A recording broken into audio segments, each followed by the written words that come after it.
اللہ کے حبیب علیہ السلام ایک سفر سے واپس آ رہے تھے تو ایک جگہ آرام کر رہے تھے، تلوار درخت کے ساتھ لٹکائی تھی۔ ایک شخص آ گیا، اس نے وہ تلوار حضور کی اتار لی، صحابہ ادباً دور دور لیٹے ہوئے، اس نے وہ لٹکی ہوئی تلوار حضور کی اتار لی اور اتار کے محبوب پر تان دی تلوار۔ کہنے لگا بتائیے اب آپ کو کون مجھ سے بچائے گا؟ حضور آرام فرمائیں، لیکن کریم نے فرمایا ہے آنکھیں سوتی ہیں دل میرا جاگتا رہتا ہے۔ محبوب نے آنکھیں کھولی۔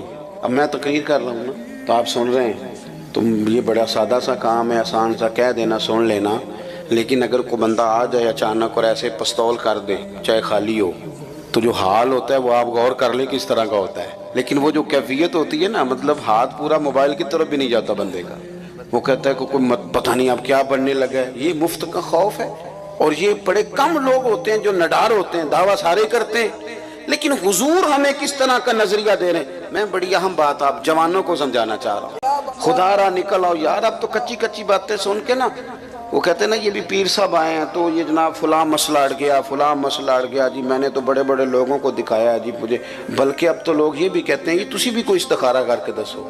میں کہتا ہوں یار زندگی میں اگر تو یہیں اڑا رہے گا تو کام کب کرے گا؟ اگر طے ہی نہیں کیا ساری زندگی تو پھر کام کیسے ہوگا؟ اس نے وہ تلوار نکال لی، حضور پہ تان کے کہتا ہے بتائیے آپ کو کون بچائے گا؟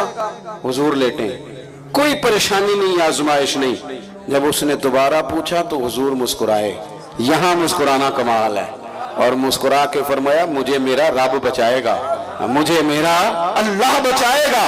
یہ لفظ نکلے تو اس کے تو ہاتھ کانپنے لگے، تلوار گر گئی، حضور نے اٹھا لی، فرمایا لو بھائی مجھے تو اللہ نے بچا لیا ہے، اب تم بتاؤ تمہیں کون بچائے گا؟